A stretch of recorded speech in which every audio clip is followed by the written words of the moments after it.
నమస్తే, welcome to YNC news. ముందుగా headlines.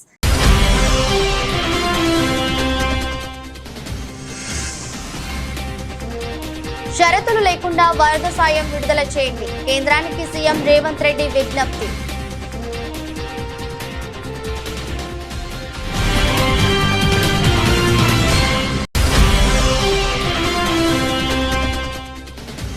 Pithapuram నియోజకవర్గంలో వరద బాధితులను పరామర్శించిన మాజీ సీఎం జగన్. ప్రభుత్వ నిర్లక్ష్యం వల్ల రైతాంగం తీవ్రంగా నష్టపోయిందని ఆరోపించిన జగన్.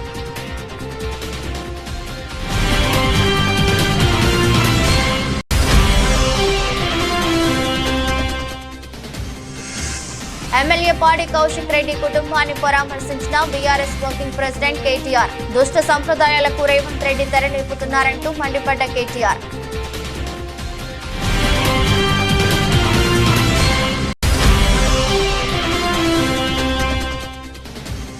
హైడ్రా వెనుక ఉన్నదే చంద్రబాబు అంటూ ఎమ్మెల్యే పాడి కౌశిక్ రెడ్డి సంచలన వ్యాఖ్యలు. హైదరాబాద్ లో పెట్టుబడి పెట్టాలి అంటే భయపడే పరిస్థితికి తీసుకువచ్చారని ఆగ్రహం.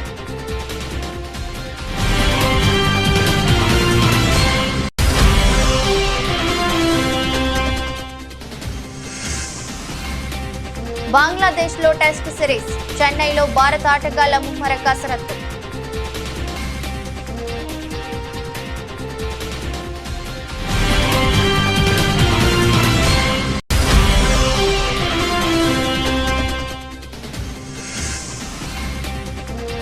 భారీగా పెరిగిన బంగారం ధరలు. ఒక్కరోజే 1200 పెరుగుదల.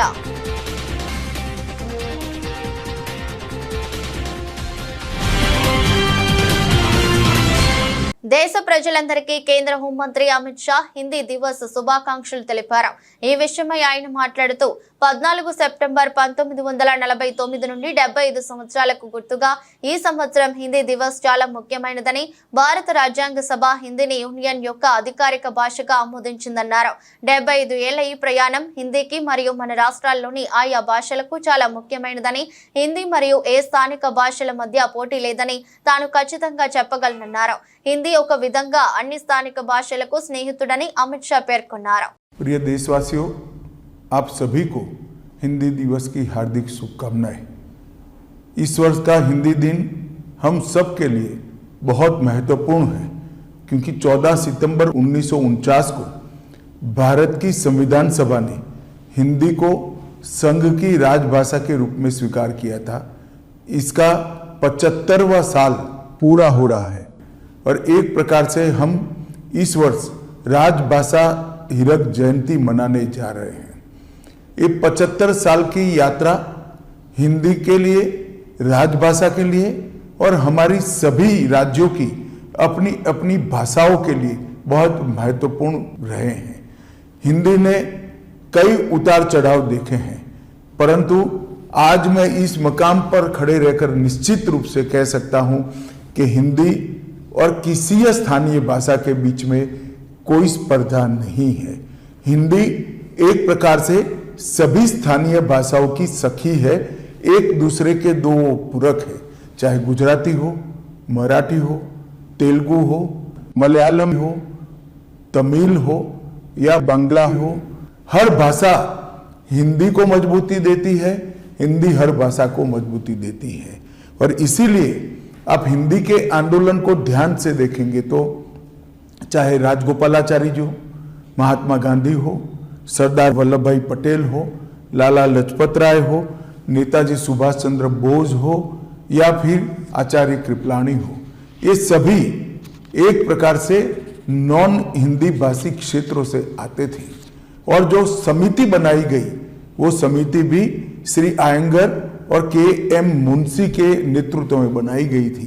భారీ వర్షాలు, వరదలతో నష్టపోయిన తెలంగాణకు తక్షణమే ఆర్థిక సాయం అందించాలని కేంద్ర ప్రభుత్వానికి సీఎం రేవంత్ రెడ్డి మరో విజ్ఞప్తి చేశారు. వివిధ శాఖల నుంచి అందిన సమగ్ర అంచనాల ప్రకారం 10,320 కోట్ల నష్టం వాటిల్లిందని, ఇంకా పూర్తి వివరాలు రావాల్సి ఉందని ఆయన తెలిపారు. ఎలాంటి షరతులు లేకుండా నిధులు విడుదల చేయాలని కోరారు. ఈ మేరకు వరద నష్టాన్ని పరిశీలించిన కేంద్ర అధికారుల బృందంతో సచివాలయంలో ముఖ్యమంత్రి సమావేశమయ్యారు. ఈ సమావేశానికి సంబంధించిన వివరాలను తెలంగాణ సీఎం ప్రకటించింది. అందుబాటులో ఉన్న 1,350 కోట్లలో ₹1 కూడా కఠిన నిబంధనల వల్ల రాష్ట్ర ప్రభుత్వం వాడుకునే పరిస్థితి లేదని, నిబంధనలు నడవలించాలని కేంద్ర అధికారుల బృందాన్ని సీఎం రేవంత్ రెడ్డి కోరారు. ఖమ్మం పట్టణానికి మున్నేరు వాగుతో ఉన్న వరద ముప్పును నివారించేందుకు రిటైనింగ్ వాల్ నిర్మించడమే శాశ్వత పరిష్కారమని ఈ సందర్భంగా ముఖ్యమంత్రి స్పష్టం చేశారు. ఇందుకోసం కేంద్రం నిధులు కేటాయించేలా చూడాలని, రాష్ట్రం తన వంతుగా నిధుల వాటాను భరించలేందుకు సిద్ధంగా ఉందని ఆయన వివరించారు. రాకాసి తండా, సత్యనారాయణ తండాతో పాటు లోతట్టు ప్రాంతాల్లో ఉన్న తండాల ప్రజలకు సమీపంలో సురక్షితంగా ఉండే ప్రాంతంలో ఇళ్లను కేటాయిస్తామని, ఇళ్ల నిర్మాణాలకు అవసరమైన సాయం అందించాలని కేంద్రాన్ని కోరుతున్నామని తెలిపారు. రాష్ట్రంలోని ఏ గ్రామంలో కూడా విద్యుత్ సమస్యలు లేకుండా తమ ప్రభుత్వం కృషి చేస్తుందని తెలంగాణ ఉప ముఖ్యమంత్రి మల్లు భట్టి విక్రమార్క అన్నారు. పెద్దపల్లి జిల్లా ధర్మారం మండలం నంది మేడారంలో సబ్స్టేషన్ నిర్మాణ పనులను ప్రారంభించారు. అనంతరం మాట్లాడుతూ లో వోల్టేజీ సమస్యలు లేకుండా పెద్ద సంఖ్యలో సబ్స్టేషన్ల నిర్మాణం చేపట్టామన్నారు. అవసరం ఉన్న ప్రతి చోట ట్రాన్స్ఫార్మర్లు ఏర్పాటు చేస్తున్నామన్నారు. నాణ్యమైన విద్యుత్తును ప్రజలకు అందించడమే ధ్యేయంగా ప్రభుత్వం ముందుకు సాగుతుందని తెలిపారు.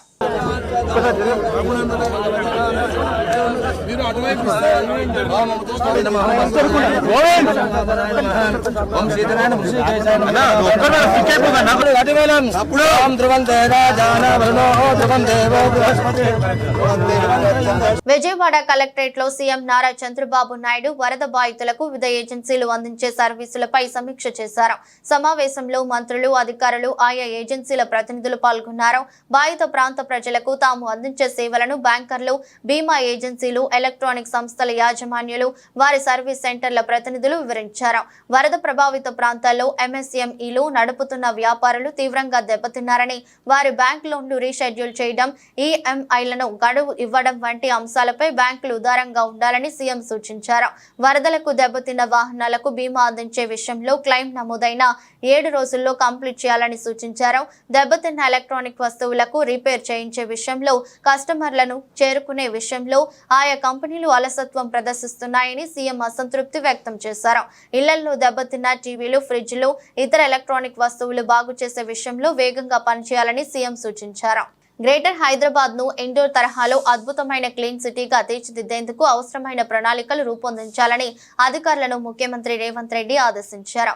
అధికారులు ఇండోర్ కు వెళ్లి అధ్యయనం చేయాలని అన్నారు. హైదరాబాద్ అభివృద్ధితో పాటు జీహెచ్ఎంసీ పరిధిలో రోడ్లు, ఫుట్పాత్ల అభివృద్ధి, క్లీనింగ్, ఇతర పనుల్లో పురోగతిపై ముఖ్యమంత్రి సచివాలయంలో సమీక్ష చేశారు.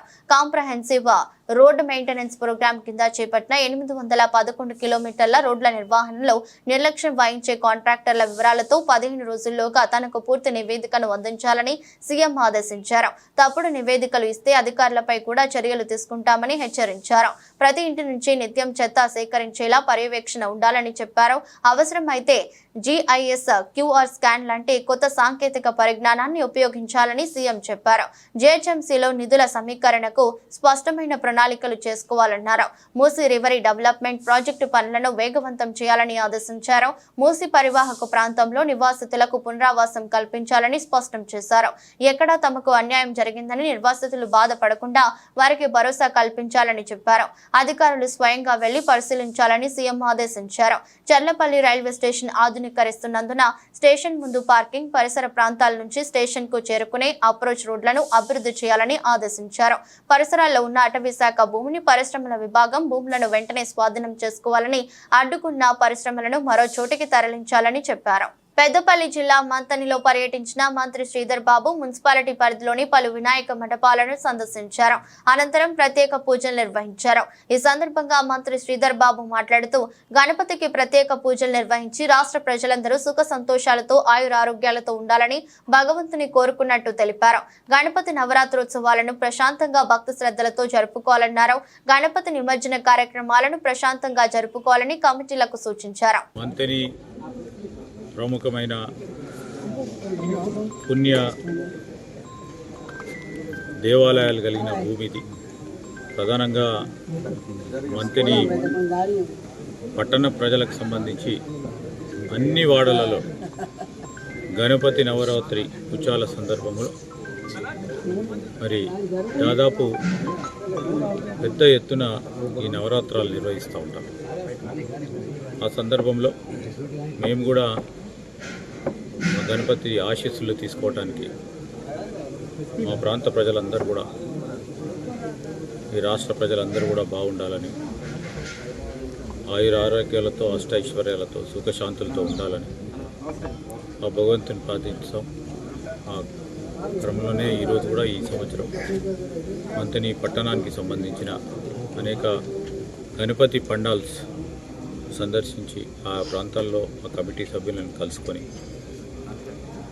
మేము మరి ఆశీర్వాదం గురించి మరి మాతో పాటు మా మిత్రులు అందరం కూడా కలుసుకొని దాదాపు అన్ని పండాలకు సంబంధించిన మరి ఆ కమిటీ సభ్యులతో పోయి పెద్ద ఎత్తున ఈ పండుగను వైభవంగా జరుపుకోవాలని, శాంతియుతంగా అందరూ కూడా సహకరించి, నిమజ్జన సందర్భంలో అందరూ కూడా సహకరించి, అధికార యంత్రాంగం పోలీస్ యంత్రాంగానికి సహకరించి ఎక్కడ కూడా ఇబ్బంది రాకుండా, ఒక ప్రక్కన మా అధికారులు కూడా అన్ని చర్యలు తీసుకుంటూ భక్తులకు కూడా ఎక్కడ ఇబ్బంది రాకుండా ఉండే ప్రయత్నం కూడా చేస్తారు.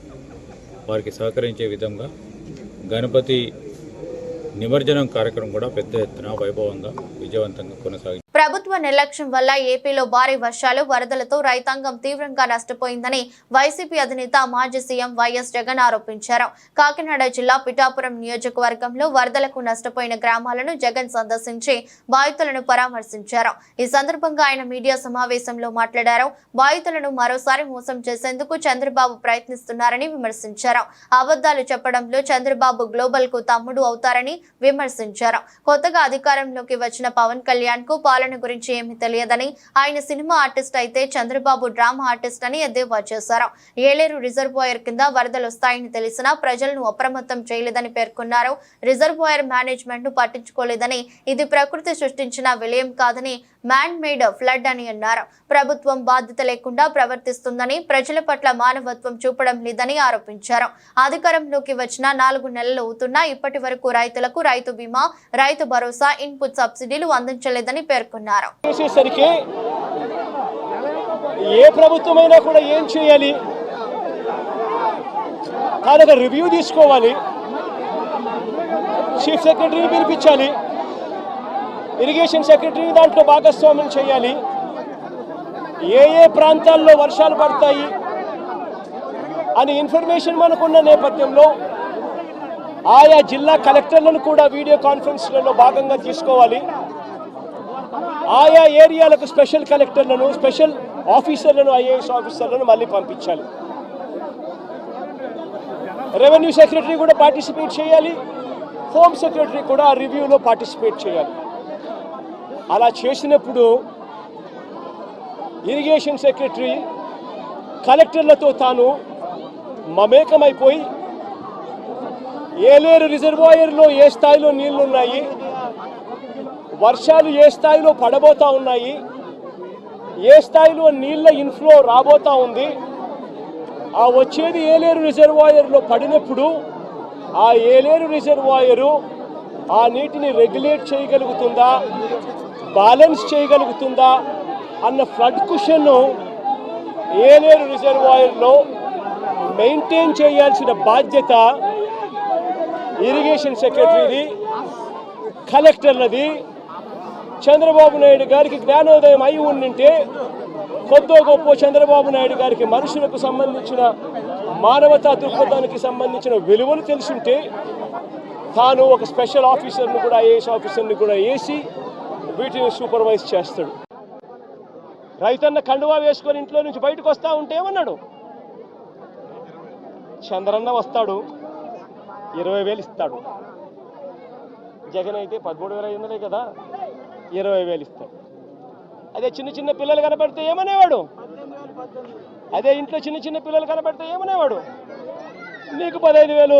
చిట్టి తల్లి ఇట్రామ్మా, ఇట్రా తల్లి, ఇటు ఇటు ఇటు ఇటు ఇటు ఇటు దగ్గరకు వచ్చి దగ్గరకు వచ్చి దగ్గరకు వచ్చాయి దగ్గరకు వచ్చి దగ్గరకు వచ్చి దగ్గరకు వచ్చాయి ఇటు ఇటు ఇటు ఇటు ఇటు నీకు 15,000.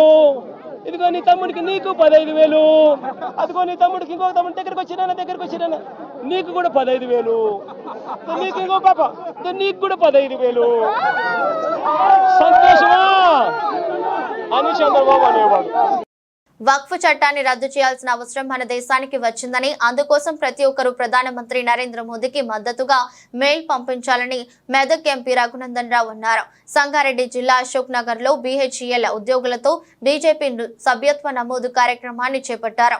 మెదక్ ఎంపీ రఘునందన్ రావు, కేంద్ర మాజీ IT మంత్రి రాజీవ్ చంద్రశేఖర్ పాల్గొని సభ్యత్వ నమోదును ప్రారంభించారు. BHEL ఉద్యోగుల స్మార్ట్ ID కార్డుల మాదిరి బీజేపీ సభ్యత్వ కార్డులను అందజేయనుందని ఏపీ రఘునందన్ రావు తెలిపారు. నరేంద్ర మోదీ మూడోసారి ప్రధానమంత్రి అయ్యాక వక్ఫ్ నిషేధ చట్టం 2024ను తీసుకువస్తున్నారని, అందుకోసం జాయింట్ పార్లమెంటరీ అనే కమిటీని ఏర్పాటు చేయడం జరిగిందన్నారు. ఈ కమిటీ ఒక మెయిల్ ID క్రియేట్ చేస్తుందన్నారు. వక్ఫ్ చట్టాన్ని రద్దు చేసి ఆ భూములపై అధికారం జిల్లా కలెక్టర్లకు ఉండాలని, వక్ఫ్ భూ చట్టం నిషేధితమని ప్రతి ఒక్కరూ మెయిల్ చేయాలని తెలిపారు. మీరు ఎట్లయితే మీకు స్మార్ట్ కార్డ్స్ ID కార్డ్స్ వచ్చినాయో BHEL అంతే smart ID cards of Bharatiya Janata party you get if you click that link. ఒకసారి లింక్ ఓపెన్ చేసి మీ పేరు, అడ్రస్, మీ మొబైల్ నెంబర్ పెట్టి మీ ఫోటో పెట్టేసుకోండి. You will get a beautiful ID card of the Bharatiya Janata party. So my sincere request to all of you is those who have already become the member of Bharatiya Janata Party, each member should make again 100 members as new members, and it is our family that we are going to increase the strength of our family. ఈ దేశంలో చాలా అబద్ధాలు తొందర ప్రచారం జరుగుతాయి. ఈ దేశంలో Bharatiya Janata party Narendra Modi గారు మూడోసారి ప్రధానమంత్రి అయిన తర్వాత కొత్త చట్టాన్ని మనం తీసుకొస్తా ఉన్నాం. ఈ దేశంలో వక్ఫ్ చట్టం అనే కొత్త చట్టాన్ని తీసుకొస్తా ఉన్నాం. అబాలిషన్ ఆఫ్ వక్ఫ్ యాక్ట్ అని కూడా తెస్తా ఉన్నాం. మీకు అందరికి మెయిల్ ఐడీలు కూడా ఉంటాయి, ఉన్నాయా? నేను ఇప్పుడు రాజ్ కుమార్ కి ఒక లింక్ ఇస్తాను. నేను ఆ లింక్ కి మీరంతా మెయిల్ ఫార్వర్డ్ చేయాలి. జాయింట్ పార్లమెంటరీ కమిటీ అని ఒక కమిటీ వేసింది. ఆ కమిటీకి ఒక మెయిల్ ఐడి ఇస్తాం మీకు. ఇప్పుడు మీ గ్రూప్ లో పెట్టిస్తాను నేను రాజ్ కుమార్ కి. మీరందరూ ఏం చేయాలంటే దయచేసి దానికి ఒక మెయిల్ కొట్టాలి.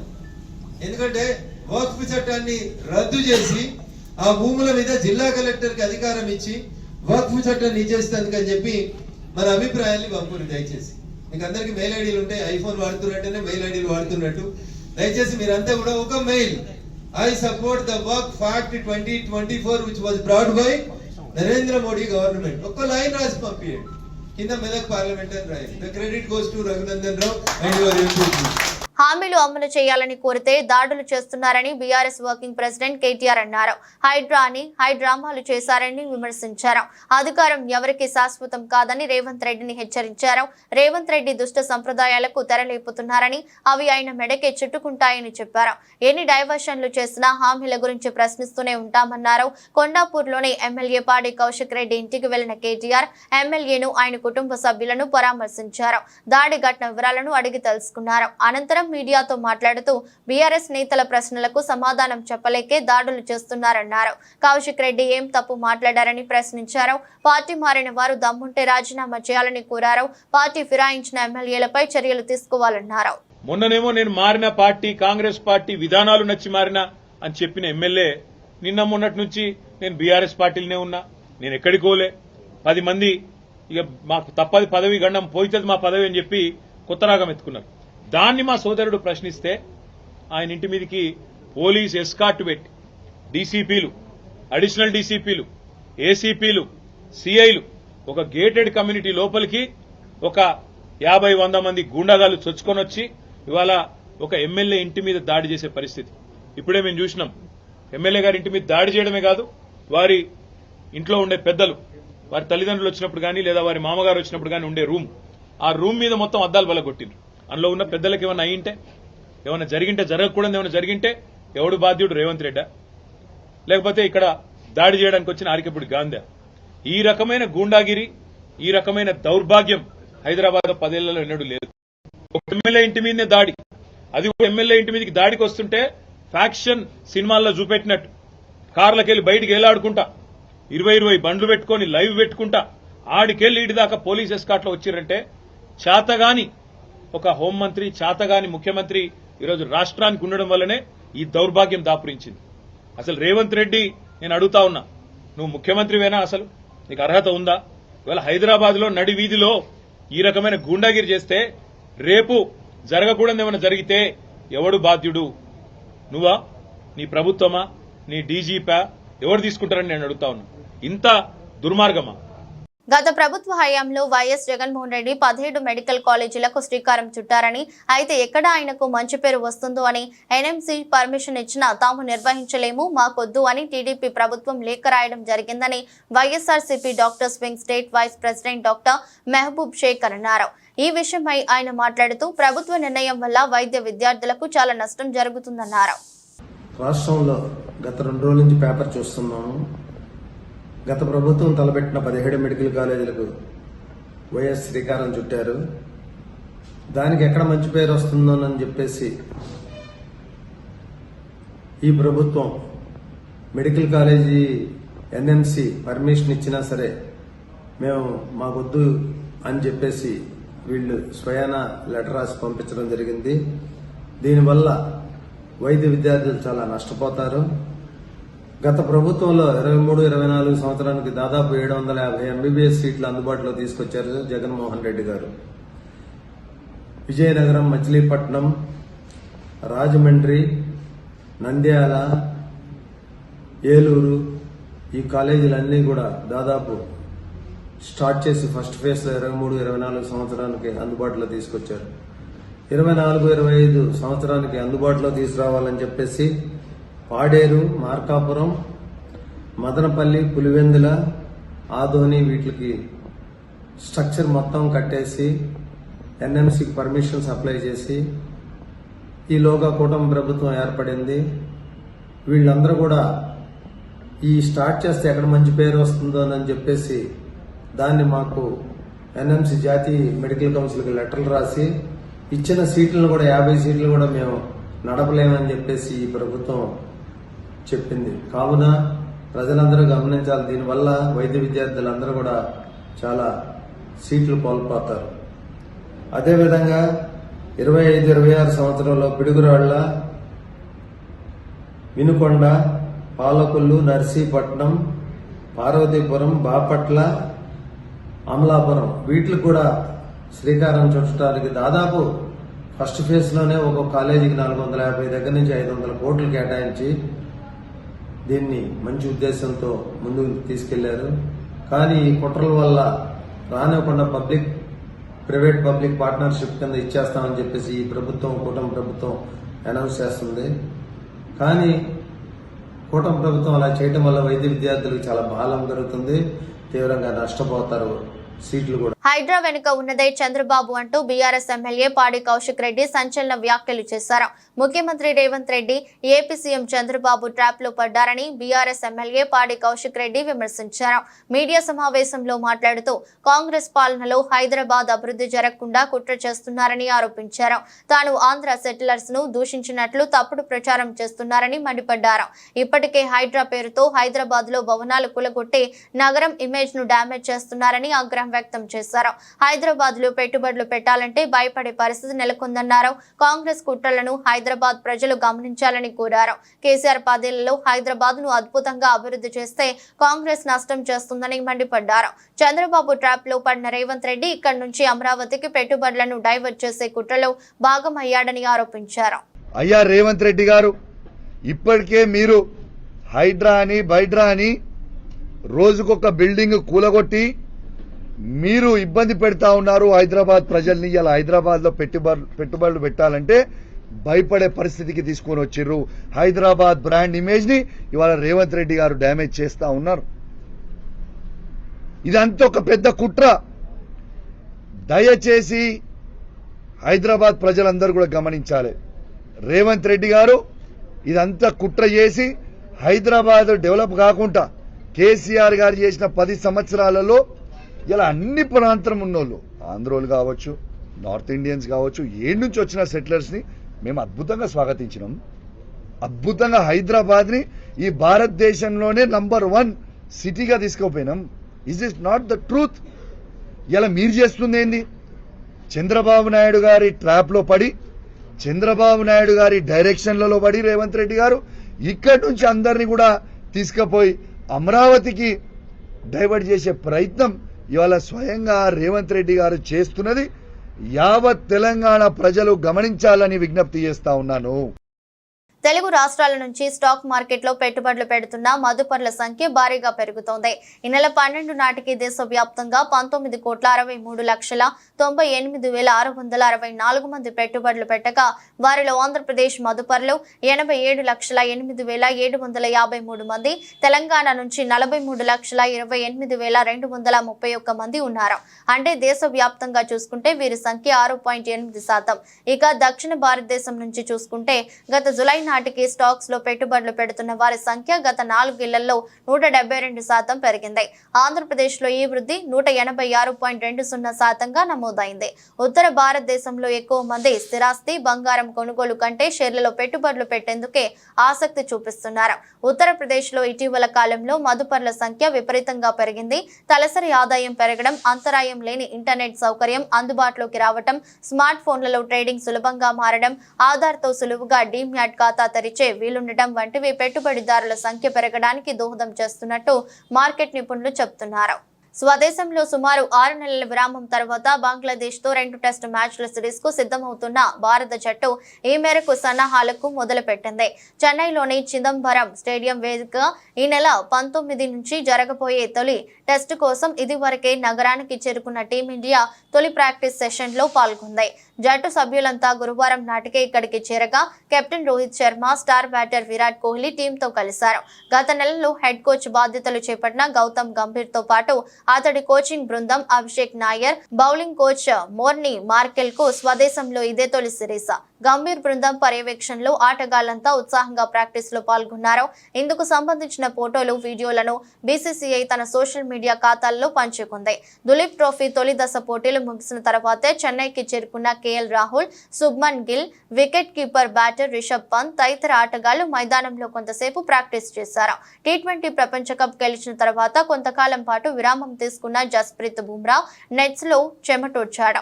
అతడితో పాటు సిరాజ్ తొలిసారి టెస్ట్ జట్టుకు ఎంపికైన యష్ దయాల్ సైతం బౌలింగ్ ప్రాక్టీస్ చేశాడు. తొలి టెస్టుకు ఎంపికైన ఇంకా జట్టుతో చేరని యువ బ్యాటర్ సర్ఫరాజ్ ఖాన్ దులీప్ ట్రోఫీ 2వ దశ మ్యాచ్లు ముగియగానే చెన్నైకి రానున్నాడు. గత కొన్ని రోజులుగా స్తబ్దుగా ఉన్న బంగారం ధరలకు మళ్లీ రెక్కలొచ్చాయి. అంతర్జాతీయ మార్కెట్లో డిమాండ్ తో పాటు దేశీయంగానూ కొనుగోలు పెరగడంతో పుత్తడి ధరలు 2 నెలల గరిష్టాన్ని తాకాయి. నిన్న ఒక్కరోజే 10 గ్రాముల బంగారం ధర 1200 పెరిగి 75,550కి చేరింది. అంతకుముందు ఈ ధర 74,350గా ఉంది. ఇక హైదరాబాద్ లో 99.9 స్వచ్ఛత కలిగిన 24 క్యారెట్ల బంగారం 10 గ్రాముల ధర 1300 పెరిగి 74,450కి చేరగా 22 క్యారెట్ల బంగారం ధరపై 1200 పెరిగి 68,250కి చేరింది.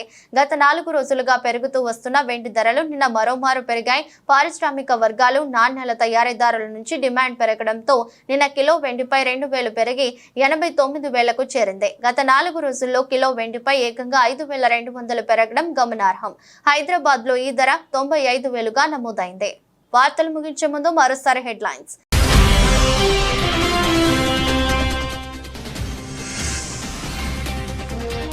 షరతులు లేకుండా వరద సాయం విడుదల చేయండి, కేంద్రానికి సీఎం రేవంత్ రెడ్డి విజ్ఞప్తి.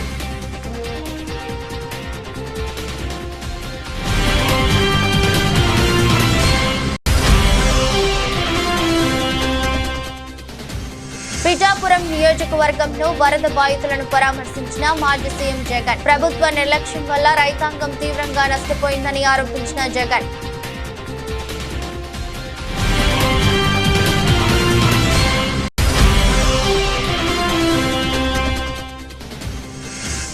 ఎమ్మెల్యే పాడి కౌశిక్ రెడ్డి కుటుంబాన్ని పరామర్శించిన బీఆర్ఎస్ వర్కింగ్ ప్రెసిడెంట్ కేటీఆర్. దుష్ట సంప్రదాయాలకు రేవంత్ రెడ్డి తెరలేపుతున్నారంటూ మండిపడ్డ కేటీఆర్.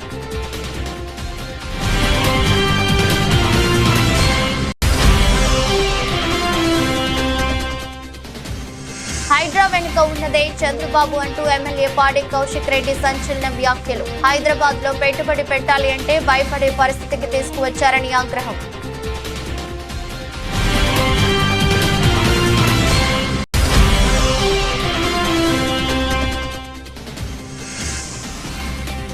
బంగ్లాదేశ్ లో టెస్ట్ సిరీస్, చెన్నైలో భారత ఆటగాళ్ల ముమ్మర కసరత్తు.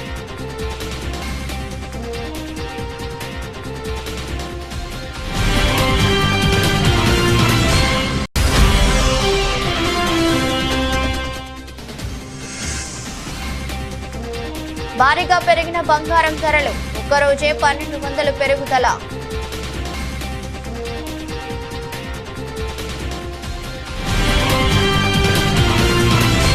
ఇద్దరు బులెటిన్ మరో బులెటిన్లో మళ్ళీ కలుద్దాం.